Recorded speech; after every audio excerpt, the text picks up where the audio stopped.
to a peak of power and prosperity like Spain in the 16th and 17th centuries. With fleets laden with gold and silver from the New World, a powerful navy that once dominated the ocean, along with a colonial network spanning across America, Asia, Africa, and even Europe. This nation was considered the world's #1 superpower at that time. However, that glory did not last forever. From as early as the latter half of the 17th, the first cracks began to appear, causing Spain's formidable military and political strength to gradually lose its advantage. By the 18th century and especially the 19th century, a series of failures transformed the once world-dominating empire into a second-rate country, lagging behind other European powers. So what led to this collapse? Let's explore together in today. The first global empire in the world.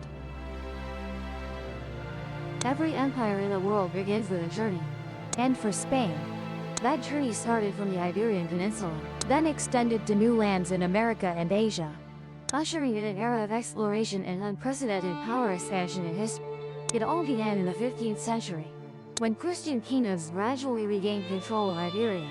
When Christian kingdoms gradually regained control of Iberia in the Reconquista, while Muslims only controlled the Granada region in the south. In that context, the marriage in 1469 between Ferdinand II of Aragon and Isabella I of Castile created an important alliance, uniting the two most powerful kingdoms of Iberia. By 1479, when the two crowns united, a unified Spain was formed, though the constituent kingdoms maintained their own laws for many centuries. The next sweet step occurred in 1492, when Granada was conquered, ending the political existence of Islam on the peninsula. At the same time, Christopher Columbus made his important voyage to the New World, under the patronage of Ferdinand and Isabella, opening the colonial period in America. From here, the land of bullfighting not only consolidated domestic, but also stepped onto the global stage, beginning a continuous series of expansions throughout the following century. With the newly consolidated national foundation, Spain began implementing a strategy of European territorialism. Among these, the Canary Islands were completely controlled from 1496, becoming an important base for Atlantic voyages. In the Italian peninsula, Naples quickly became a unified Spanish territory. On the Iberian Peninsula, Navarre was annexed in 1502. Consolidate Spain's power over the entire domestic territory. Subsequently, Milan and Burgundy were also conquered. Particularly, the Low Countries were inherited by Philip II from 1556, further strengthening Spain's position in Europe. Parallel to expansion on the Old Continent, the country also built a vast colonial network in the Americas. Hernán Cortés conducted several campaigns to defeat the Aztecs, while Francisco Pizarro conquered the Inca. On the other hand, Caribbean islands such as Hispaniola, Cuba, Puerto Rico, along with Central and South American regions, quickly became sources of silver, gold, and valuable goods. The massive influx of resources to Madrid turned the land into the leading economic and political center of Europe, with silver mines in Potosi, Bolivia, and Zacatecas, Mexico, along with gold mines in Peru and Colombia, created enormous resources. Among them, Potosi alone supplied nearly half of the world's silver output in the 16th century, making the flow of silver to Seville a symbol of this era. Not stopping at the Americas, Spain also extended its influence to the Philippines in the early 16th century, while establishing trading posts in Africa and the Indian Ocean, forming a transcontinental trade network. The flow of silver and goods from the New World passed through Europe, continued to Asia, particularly China, via the Manila-Acapulco route, creating a global trade system. Even in 1580, the Iberian Union was established between Spain and Portugal, creating a global superpower. The wealth and power from the immense resources ushered Spain into its golden age, where economy, politics, culture, and arts all reached their peak.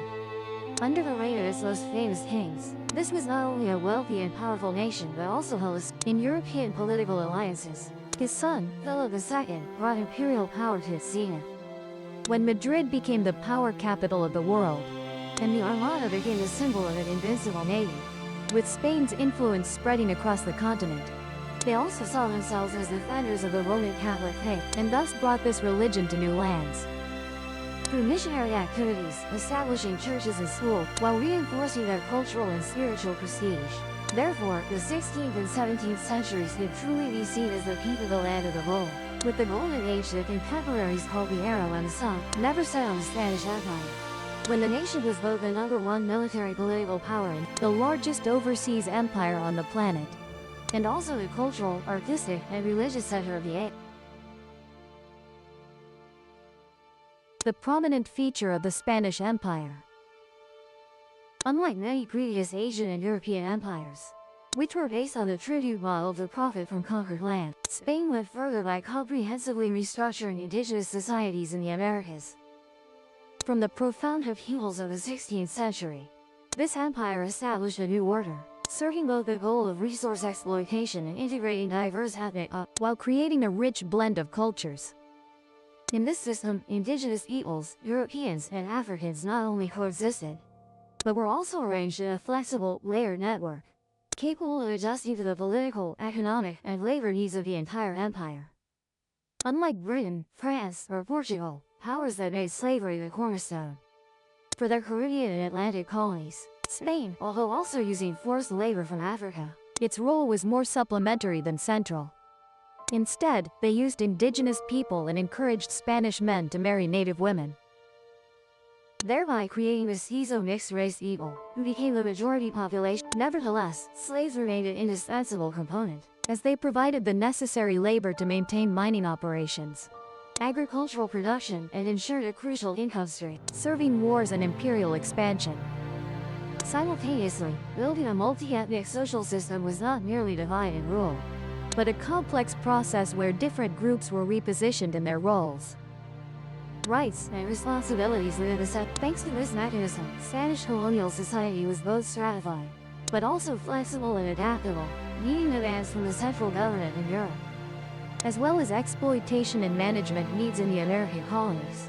Therefore, although sometimes misunderstood as a fixed caste society, in reality, this system constantly evolved to maintain order and economic efficiency. With that model, the Spanish Empire quickly became a massive producer of precious metals, playing a central role in the early global economy through globalization. The enormous quantities of gold and silver from mines in Mexico, Peru, not only strengthened Spain's political and military power in Europe, but also helped the empire maintain authority and control over its colonies for over. That social and economic model gradually became the foundation for organizing later modern colonies, adopted by other powers in Asia and Africa from the 18th to 19th centuries.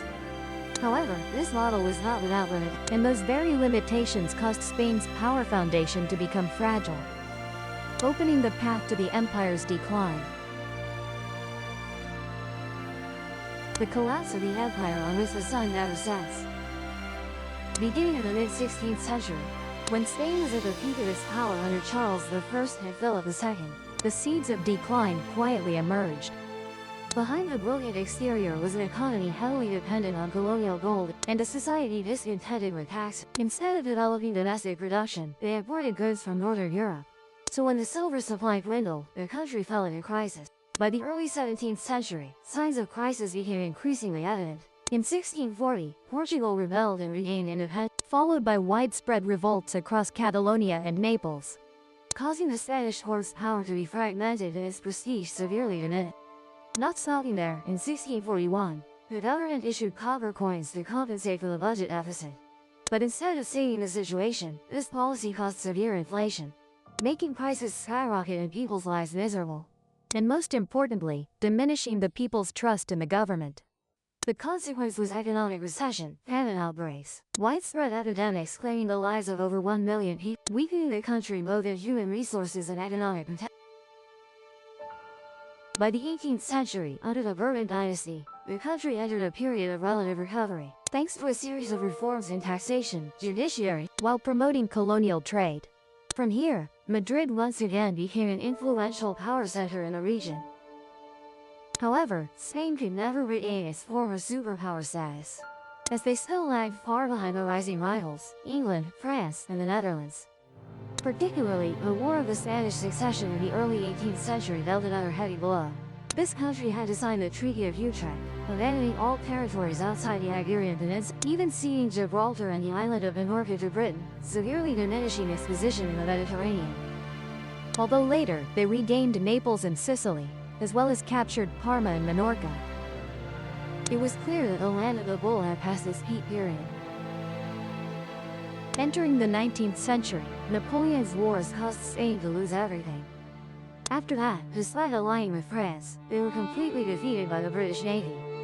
In the Battle of Trafalgar in 1805, marking the collapse of the naval power, that had once brought the empire to its peak. Subsequently, the Spanish-French allied forces attacked the Portuguese peninsula. Although initial results were favorable, the two countries soon developed conflicts. Therefore, Napoleon Bonaparte sent troops to occupy Spain in 1808. Deposing King Charles IV and placing his brother Joseph Bonaparte on the throne. During this period, Spain fell into unprecedented chaos. With three opposing forces coexisting simultaneously, including the resistance movement among the people, and intervention forces, it can be said that this war was not merely a military conflict, but also a comprehensive political and social crisis that shook the very foundation of the monarchy's rule and sowed distrust among the people. Amidst that chaos, the colonies in Latin America simultaneously rose up. From 1810 to 1824, a series of revolutionary movements erupted.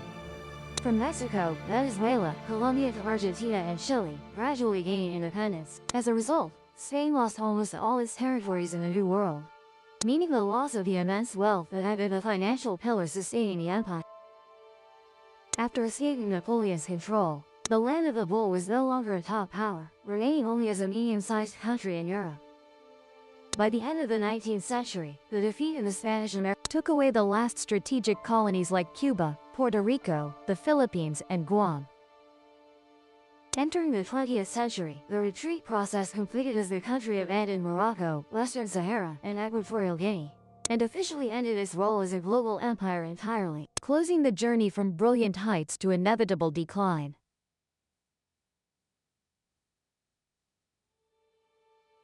What caused an empire to decline? One of the underlying reasons for Spain's collapse was its inherent economic problems, where the development model relying on colonial treasures gradually revealed its fragility and instability. From the time of conquering the New World, it had obtained massive amounts of gold and silver from the Aztec and Inca empires, causing a flood of precious metals into Europe, stimulating the development of financial markets and promoting transcontinental trade activities. Initially, this source of wealth helped Spain become one of the richest powers in Europe, but it created a dependent and distorted economy. Instead of investing in producing domestically, developing modern industry, commerce, and agriculture, the court and nobility relied on imported gold and silver, considering it an almost endless revenue stream. This led to a lack of domestic production base and the collapse of traditional industries that had flourished since the Islamic era, such as Toledo steelmaking, textiles, or glassmaking, due to volatile raw material prices and a lack of investment. The dependence on treasure also created a social issue and radical religious policies. The expulsion of Jews and Moors in the late 15th century deprived the country of entrepreneurial force and skilled artisans, who were the foundation for maintaining production and trade. Because the Spanish nobility, accustomed to living off gold and silver, looked down on commerce and manual labor, this created an inflexible economy, vulnerable. When foreign asset sources encountered domestic laborers faced heavy taxes to compensate for the court's lavish spending, making life increasingly miserable, leading to migration and the loss of key productive labor forces. The direct consequences were rampant inflation and multiple periods of hyperinflation. When gold and silver flooded the market, commodity prices, especially food, soared, making the lives of laborers increasingly difficult. Many urban residents were forced to leave cities for the countryside to become tenant farmers, and laborers serving the nobility paid with agricultural products instead of silver. This weakened cities and the dynamic middle class, who were important forces for forming a commercial economy and industrialization. Additionally, the Spanish court did not hesitate to borrow massive debts, believing that the silver flow from the New World would always arrive on time. But in reality, voyages often faced dangers from Atlantic storms, pirates, or enemy navies.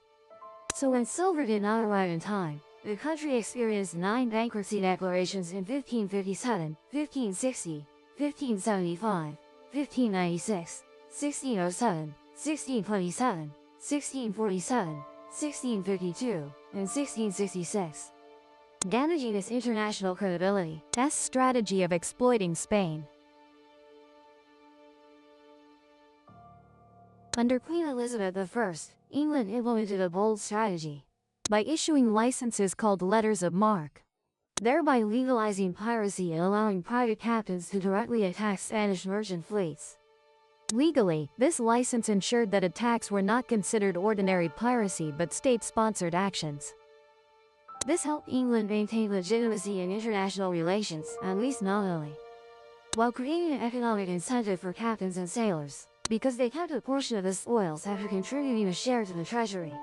Among them, Francis Drake must be mentioned. He not only repeatedly seized silver in Panama, capturing a convoy transporting 15 tons, but also became famous for his circumnavigation of the world.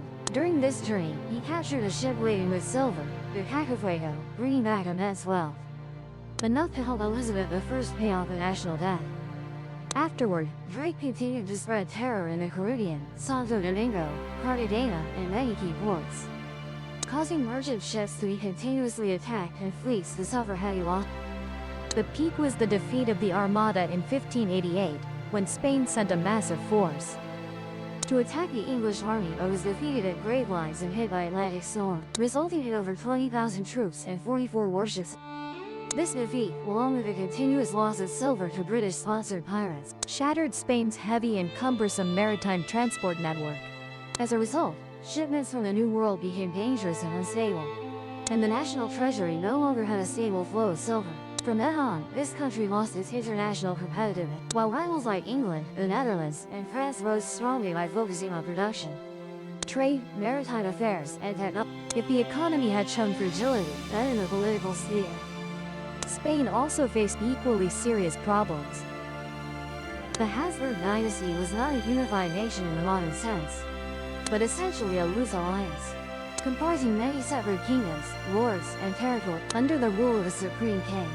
In this system, the wealthiest region was Castile, which had to bear most of the tax burden and military expenses, leading to financial exhaustion right at the center of power, while other regions, such as the Netherlands, Portugal, or Catalonia, were dissatisfied with the distribution of power, resulting in prolonged discontent, ready to erupt into rebellions, or seeking ways to secede. This instability forced the court to continuously deal with which were both costly and diverted military and administrative, making the management of the entire empire fragile. Additionally, continuous warfare was also a major burden. To maintain superpower status and protect interests in Europe, as well as in the colonies, this country constantly engaged in military conflict, including confrontations with France, fighting against the Unrest, War of the 30 Years. Each war consumed enormous financial resources, forcing the king to maintain a standing army of up to 300,000 soldiers, as well as continuously borrowing to cover expenses. Moreover, Spain's use of the encomienda system to manage colonies in Latin America created additional specifically, Spanish settlers were granted the right to collect, use indigenous labor, and exploit resources, in exchange for being subject to court supervision. However, this model quickly turned into a tool of exploitation, as indigenous people had to perform forced labor and live under. Even the descendants of Spaniards in America gradually became, because they wanted freedom to manage their assets and not bear heavy taxes from the homeland. This weakened the power of Madrid. The cohesion within the empire gradually broke, and the country, when Latin American colonies began gaining independence in the 19th century, the flow of silver from the New World was also causing the Spanish economy to collapse completely and lose its superpower status to emerging powers. Fundamentally, Spain collapsed because its development model was based on conquered treasures rather than on a foundation of innovation, because military expansion exceeded economic capacity, and because of ineffective, conservative, and stagnant government. This is the greatest tragedy of an empire that was once the most powerful in the world. Recovering the lost glory. Compared to the empire that once made the whole world go, today's Spain is a completely different country. No longer brilliant with sails conquering the ocean, but shining with intelligence, creativity, and global integration. From a dictatorship, they transitioned to a strong constitutional monarchy, and are important members of the EU and NATO. This is also the world's 12th largest economy, reaching $1.72 trillion in 2024, with a GDP per capita of $35,045, ranking 29th globally. Notably, in 2024, the country achieved a GDP growth rate of up to 3.5, nearly 4 times the average of the Eurozone, and surpassing even the US economy. Amid Europe struggling with numerous difficulties, This achievement has helped Spain emerge as a bright star in the region, demonstrating the strong resilience of a successfully restructured economy. If in the past, their strength lay in the navy and gold and silver, today it lies in automobiles, football, fashion, art, and culture. In the industrial sector, it is the second largest car manufacturer in Europe, with notable brands such as CIT, Copa, Saga GTA, and Hutan Automobile, along with factory networks of global corporations like Mercedes-Benz Group AG, Ford, and Volkswagen. In the field of fashion, the country is also asserting its position as an influential creative hub. Brands like Zara, Mango, and Blowy have brought its spirit and culture to the international stage, shaping many iconic styles, from traditional craftsmanship in flamenco attire to modern variations on the streets. Spanish fashion both honors heritage and showcases creative innovation, offering unique and captivating designs. In the realm of art and architecture, the Royal Palace of Madrid. This structure was built in the 18th century in Baroque and neoclassical styles, with spacious rooms, ancient paintings, exquisite furniture, and meticulously maintained garden system. Also not to be missed is the Sagrada Familia Basilica, showcasing a unique blend of Gothic and Art Nouveau style. It stands out with intricate sculptural details, towers reaching for the sky, and vibrant stained glass windows, creating a space that is both sacred and creative. And the Segovia Aqueduct, a structure recognized by UNESCO as a World Heritage Site in 1985, built around the 1st century. This is one of the most intact Roman architectural wonders in the land of the Bull, with its cleverly stacked granite arch system. This structure demonstrates the construction and timeless durability of the Romans in the past. All are not only tourist symbols but also a pride of European culture, and contribute to spreading the image of a country both classic and modern worldwide. In 2024, Spain welcomed 94 million tourist arrivals and maintained the second position globally. Additionally, it is a destination of dreams, where millions of immigrants find opportunities, safety, and a new life. From Moroccans crossing the Strait of Gibraltar to Latin Americans who speak the same language, or Eastern Europeans, Africans, and Asians coming to find, all have created a colorful social tapestry. According to 2024 data, immigrants account for approximately 18.1% of Spain's population, equivalent to over 8,883,000 people, thereby reflecting the appeal of a safe, diverse, and livable country. That's not to mention the soft power from the colonial era, when Spanish is one of the most popular languages in the world. With 600 million users, this vote helps attract immigrants and creates a strongly spreading cultural wave, hoping to connect the land of bullfighting with Latin America.